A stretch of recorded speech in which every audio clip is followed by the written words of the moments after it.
You think traffic is just wasting your time. It's actually stealing about $15,000 a year from you, and you don't even see it happening. Most people believe their paycheck tells the full story of what they earn. But that belief is where the financial illusion begins. On paper, a salary looks clean and impressive. A single number that feels like proof of progress. It creates a sense of security, even pride. When someone says they make $60,000 or $70,000 a year, the assumption is that this number represents their value, their stability, and their upward movement in life. But the reality is far more deceptive. The paycheck number is not what you earn. It is what you are offered before the true costs of earning it quietly drain your time, energy, and money. The biggest lie isn't told by employers directly, but by omission. They show you the gross number and let your imagination fill in the rest. Once taxes enter the picture, that salary immediately shrinks. Federal tax, state tax, Social Security, Medicare, and other deductions carve away large portions before the money ever reaches your account. What felt like a strong hourly rate quickly becomes something far more modest. But even this reduced take-home pay still isn't the real number. It's only the surface layer of the problem. The deeper cost is what it takes to physically show up and remain functional enough to keep earning that money. Commuting is where the illusion truly collapses. The time spent getting ready, driving, parking, and recovering from the trip is unpaid labor that never appears on a pay stub. It is time given away for free simply to qualify to start working. Every minute in traffic is a minute you are not compensated for. Yet it is directly required by your job. When that unpaid time is added back into the equation, your effective hourly wage drops sharply. What once felt like a respectable rate begins sliding closer to numbers people would never accept if they were stated honestly upfront. Money leaks in parallel with time. The vehicle used for commuting is not just a personal choice. It is a work tool disguised as a lifestyle expense. Car payments, insurance, fuel, maintenance, depreciation, and parking are all costs tied to employment, even though they are framed as normal life expenses. Without the job, many of these costs would be dramatically lower or unnecessary. Each dollar spent keeping that vehicle operational is a dollar taken from your real earnings. When these costs are spread across the hours worked, the wage shrinks again. What makes this trap especially dangerous is how normal it feels. Because nearly everyone around you is doing the same thing. The losses become invisible. People compare salaries without comparing costs. They chase higher numbers while unknowingly accepting higher financial leakage. A raise can feel like progress while actually reducing your real income once additional time, stress, and expenses are included. This creates a cycle where people work harder, commute longer, and feel more exhausted, yet never seem to get ahead. The most damaging part of this illusion is psychological. Believing you earn more than you actually do shapes your decisions. It justifies overspending, delays saving, and masks the real reason financial goals feel out of reach. The frustration that follows often gets misdirected toward personal failure rather than flawed math. People blame themselves for not budgeting well enough, when in reality the structure of their workday has already stacked the odds against them. By the time someone realizes their true hourly value, years may have passed. Thousands of hours and tens of thousands of dollars have quietly disappeared into traffic, fuel tanks, and fatigue. The paycheck never warned them. It never tells the full story. And as long as income is measured only by the number printed on paper, the illusion continues. The real cost of work isn't just what you earn, but what you give up to earn it. And until that is counted, the math will always lie. Commuting is often treated as a neutral part of life, something unavoidable and therefore unworthy of serious financial attention. People talk about it the way they talk about the weather. Mildly annoying but ultimately out of their control. This mindset allows one of the largest hidden drains on income to operate unnoticed for decades. The daily commute is not just a delay between home and work. It is an unpaid extension of the workday that steadily erodes real earnings. Because it happens in small daily increments, its impact feels insignificant in the moment, yet massive over time. Every commute begins before work officially starts. Waking up earlier than necessary, rushing through morning routines, and mentally preparing for traffic all happen before a single paid minute begins. This time is given freely, yet it exists solely because of the job. The same applies at the end of the day. The workday may end at 5, but the obligation does not. The return trip, often slower and more stressful, consumes hours that are never recognized as labor. When added together across weeks and years, these hours rival entire months of unpaid work. The financial impact becomes clearer when time is treated as currency. Each hour spent commuting is an hour that could have been used elsewhere. Even if it were spent doing nothing, it would still belong to the individual. Instead, it is surrendered to the job without compensation. When these hours are included in the total time required to earn a salary, the effective hourly rate drops dramatically. A job that appears well-paying on paper can quietly transform into one that pays far less than expected when commute time is honestly counted. This loss is intensified by the physical and mental toll of travel. Sitting in traffic is not passive rest. It requires constant attention, patience, and emotional regulation. The stress of congestion, aggressive drivers, delays, and unpredictability drains energy before the workday even begins.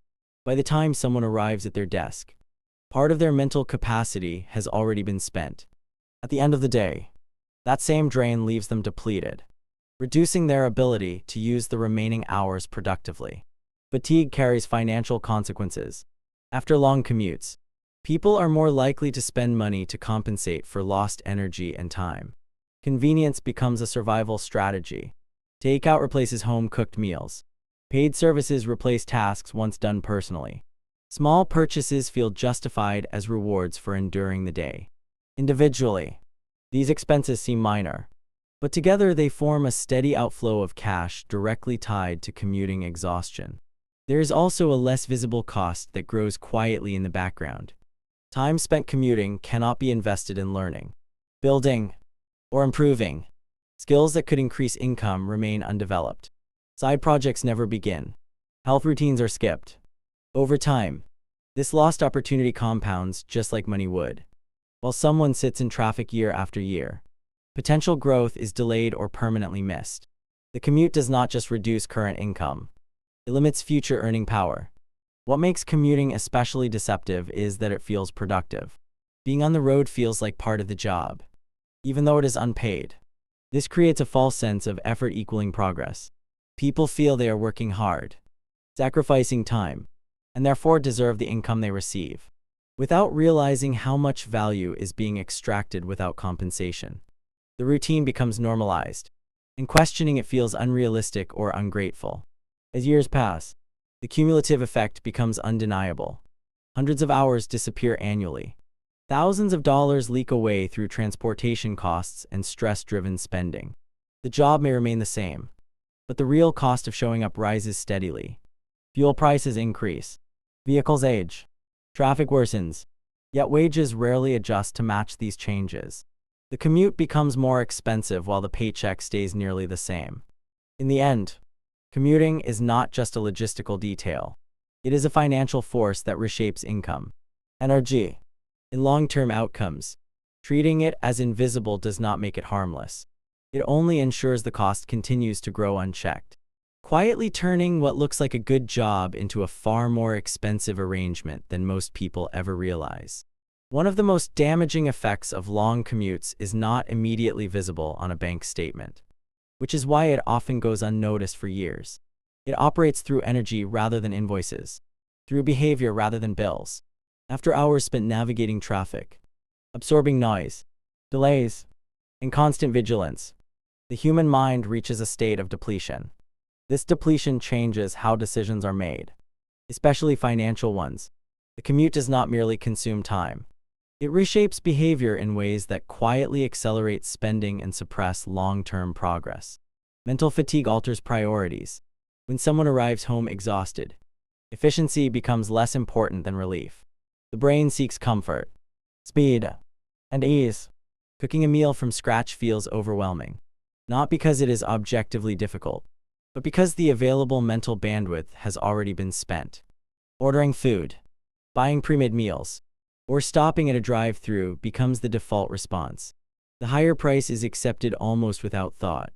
because the immediate reward of rest outweighs abstract concerns about cost. Over time, this pattern solidifies into habit, and habit becomes routine spending. This type of spending is rarely recognized as commute-related. It is categorized as food, entertainment, or convenience, disconnected from its real cause. Yet if the commute was shorter or less draining, the spending would often disappear on its own. The expense is not a lack of discipline. It is a consequence of exhaustion.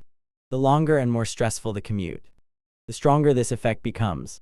What begins as an occasional shortcut turns into a recurring monthly cost that feels unavoidable. Energy loss also affects how free time is used. After a long commute, the remaining hours of the day feel scarce and fragile. There is a strong desire to protect them from effort.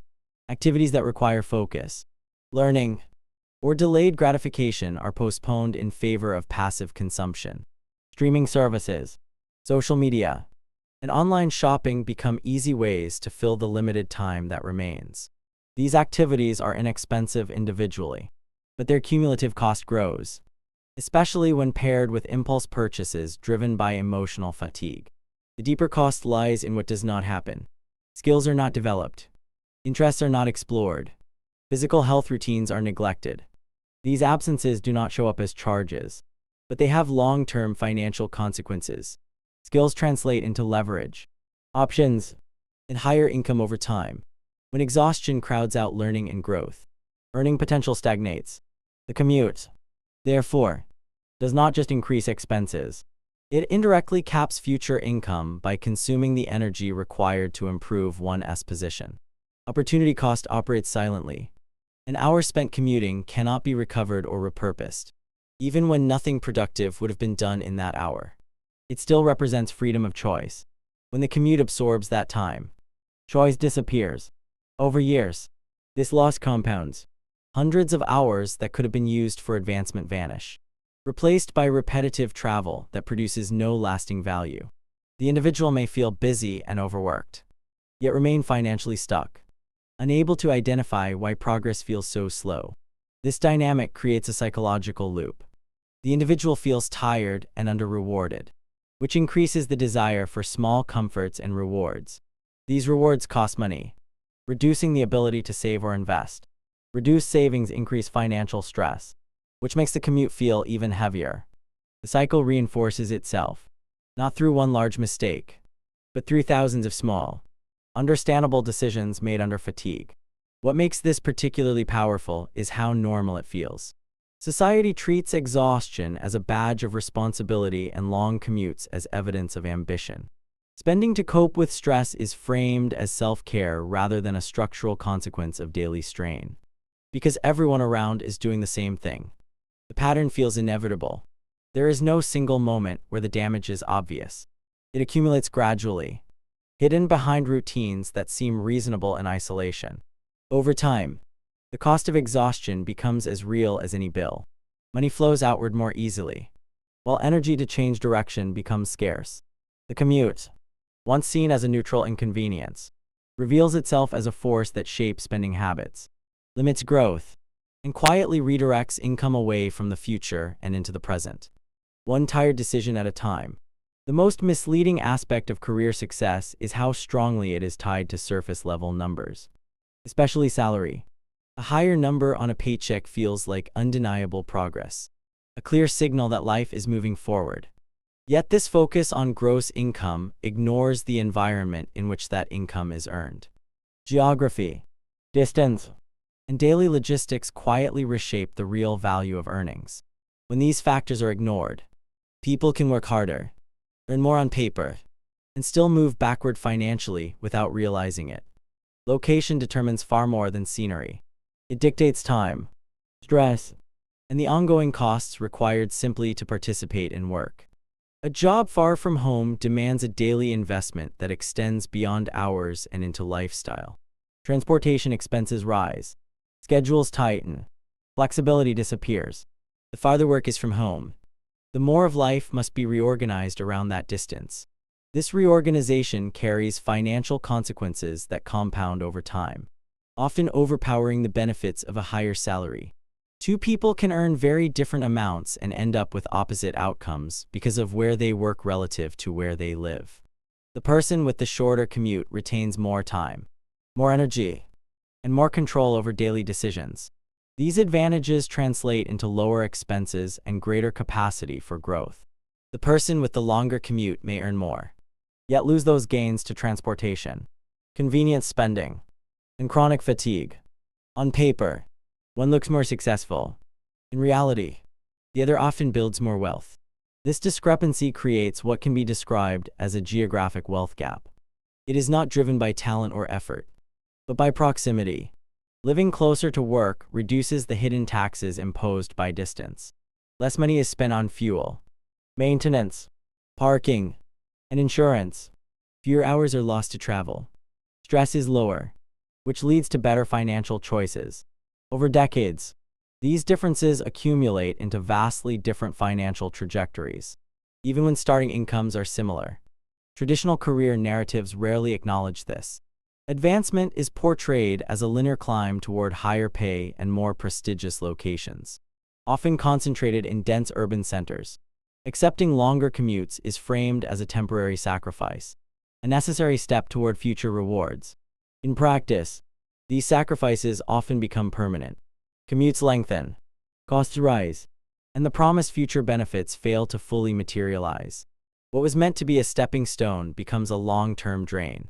The illusion is strengthened by promotions that increase salary while also increasing distance. The raise feels significant, but the added commute introduces new costs and greater fatigue. Time once available disappears. Expenses expand to match the new demands. The individual believes they have moved forward, yet their effective earnings per hour may decline, because the change happens alongside praise and status. The loss is difficult to recognize or admit. Meanwhile, those who optimize for geography rather than status often experience quieter but more sustainable progress. Shorter commutes preserve energy, which can be invested in personal development, relationships, and health.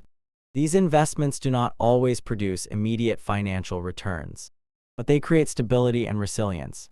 Over time, this stability supports better decisions, consistent saving, and long-term growth. Compounding plays a critical role. Money saved through lower transportation and convenience costs can be invested. Time saved can be used to increase skills or income. Stress avoided reduces the likelihood of costly health issues and impulsive spending. Each of these factors reinforces the others. The benefits of proximity grow year after year, while the costs of distance quietly escalate. What makes the geographic wealth gap so powerful is its invisibility. People compare salaries, titles, and job descriptions, not daily realities. They overlook the hours lost, the energy drained, and the money leaked through routine expenses.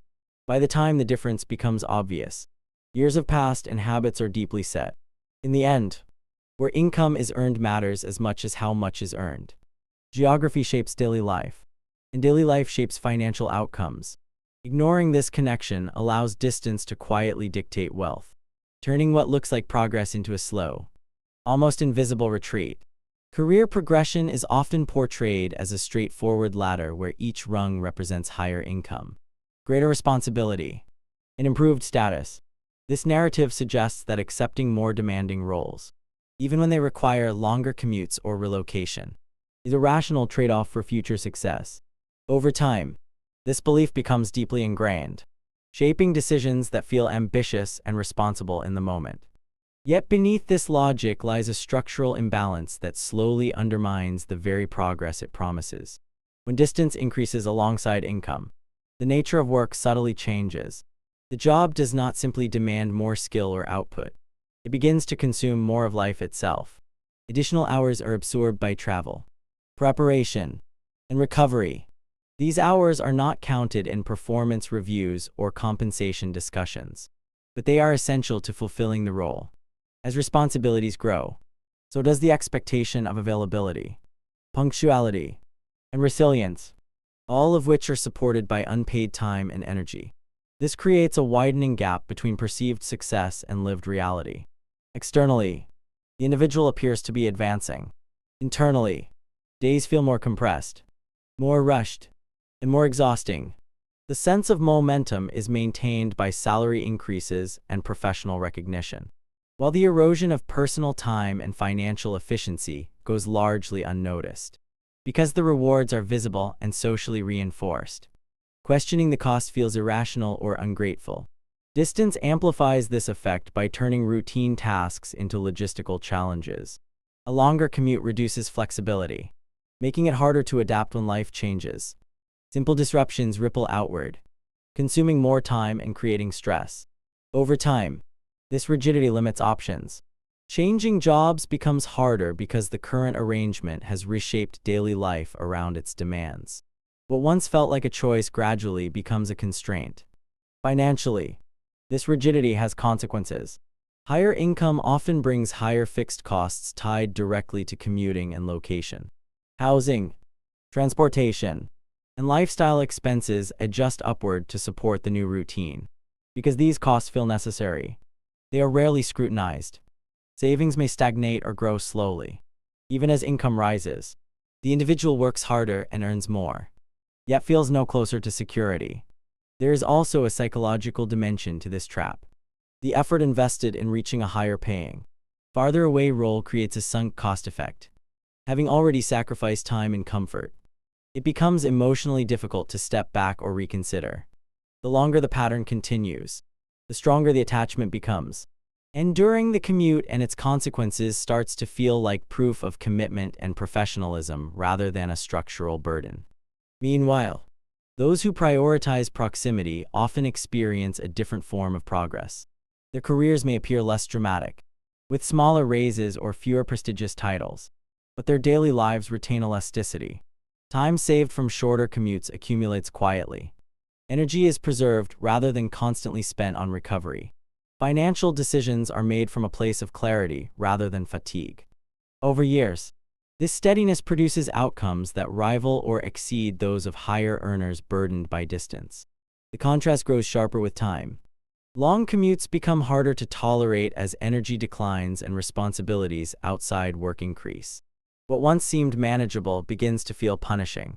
At that point, changing course is more complex.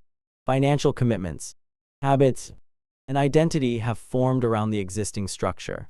The cost of maintaining the status quo rises, but the ability to absorb that cost diminishes. This is how advancement can reverse itself without obvious failure. The career moves forward, yet the person feels increasingly constrained, financially and emotionally.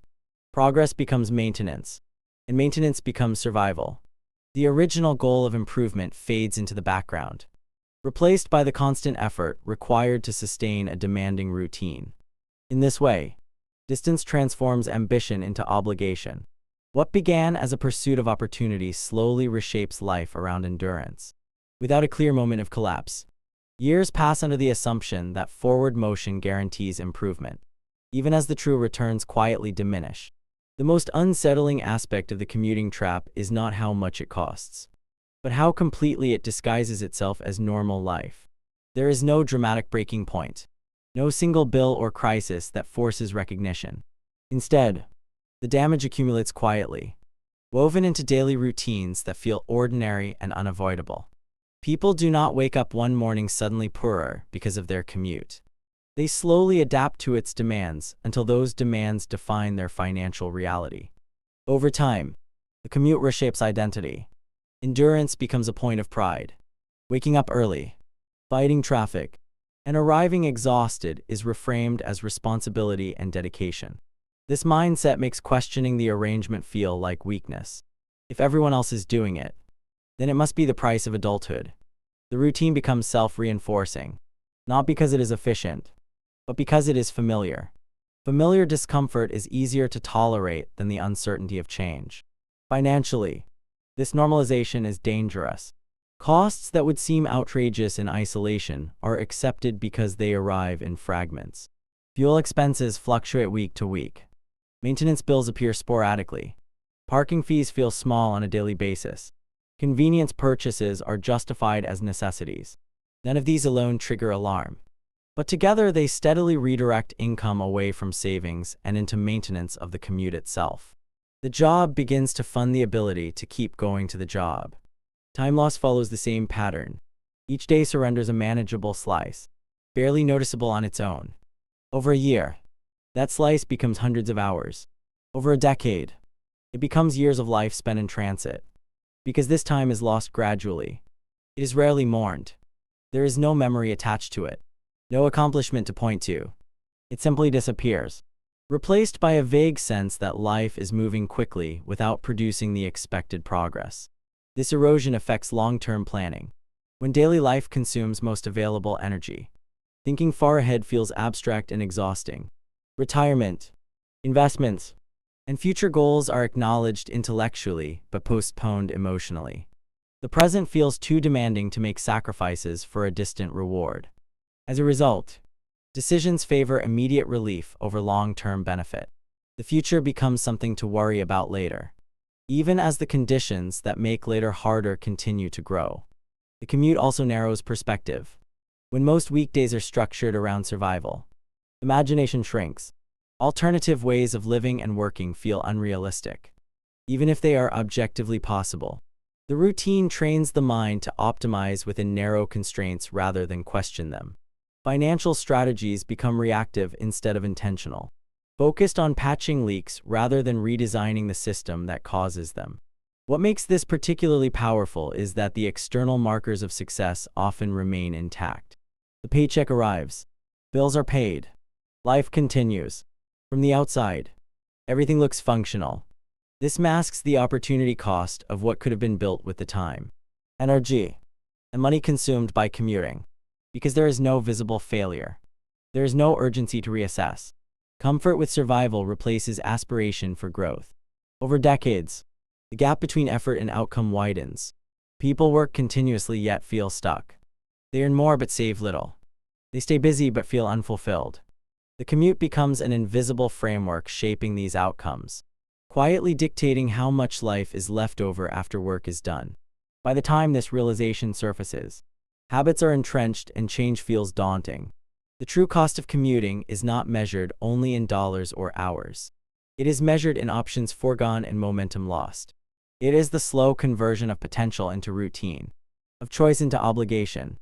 When a system extracts value every day without drawing attention to itself, it rarely inspires resistance. It simply becomes the background against which life unfolds. Understanding this does not require outrage or panic. It requires clarity. The commute is not a neutral space between life and work. It is an active force that shapes both. Recognizing its influence is the first step toward reclaiming time, money, and agency that have been quietly surrendered, one ordinary day at a time. If this changed how you see your commute, check out my other videos on hidden money traps. Hit subscribe and start keeping what you earn.